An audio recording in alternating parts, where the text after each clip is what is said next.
Hello everyone, welcome back to my channel Harshita Education.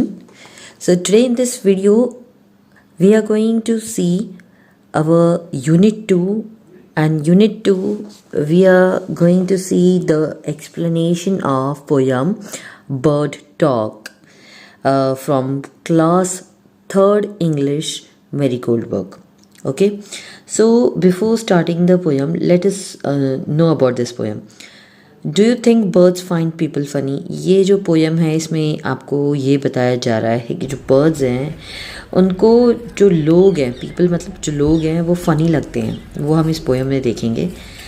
तो इस poem को हम देखते हैं बर्ड्स टॉक। यहाँ पे बर्ड्स टॉक का मतलब होता है कि बर्ड्स जो है वो बातें कर रहे हैं। अब क्या बातें कर रहे हैं वो हम देखते हैं। Okay, think said the robin, think said the jay, sitting on the garden talking one day. तो यहाँ पे आप दो बर्ड्स देख सकते हैं। तो एक का नाम है रॉबिन और दूसरे बर्ड का नाम है जय।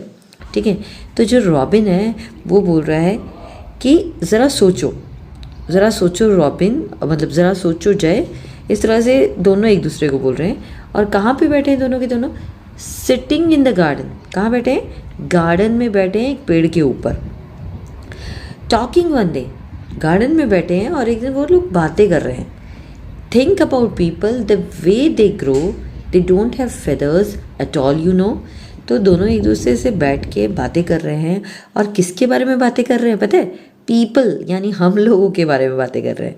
अब क्या बातें कर रहे हैं कि वो बोल रहा है, जो रॉबिन है वो जय को बोल रहा है कि ज़रा सोचो, लोगों के बारे में सोचो कि वो किस तरह से ग्रो करते हैं, किस तरह से वो लोग बड़े होते हैं। ना तो उनके पास फेदर्स होते हैं, ठीक है, तुम्हारे और मेरे पास तो फेदर्स है। फेदर्स का मतलब पंख हैं। और उन लोगों के पास तो फेदर्स ही नहीं होते, बिल्कुल भी नहीं होते हैं।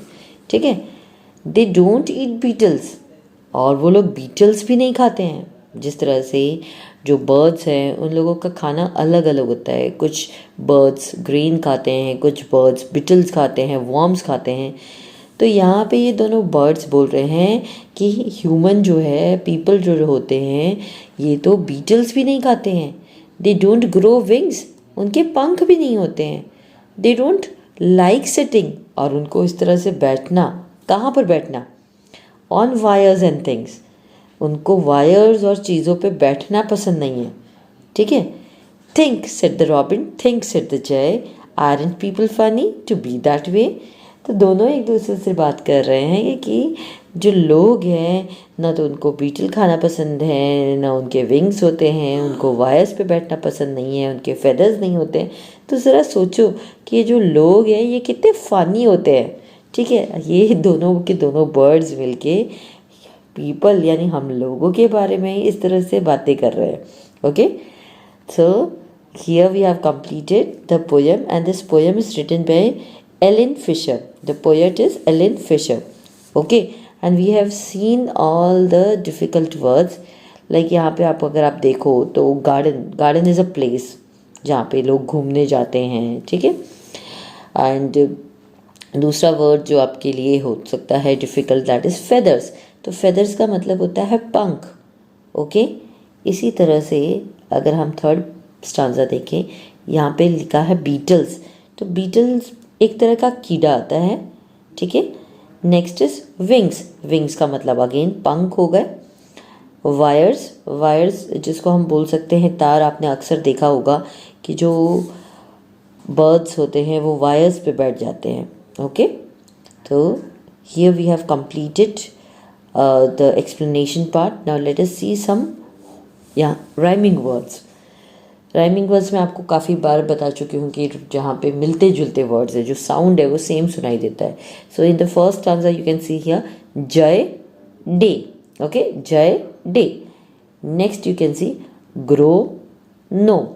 Okay, in the next one wings things. Okay, and again in the last stanza you can see here joy way. So these are some rhyming words also, and here we have completed our poem. I hope आप सभी को अच्छे से समझ आ गया होगा। इसके next video में हम इसकी एक्सरसाइज देखेंगे। अगर आपको एक्सप्लेनेशन अच्छे से समझ आ गया तो प्लीज़ वीडियो के नीचे लाइक के बटन को क्लिक करें और चैनल को सब्सक्राइब करना ना भूलें। Bye bye.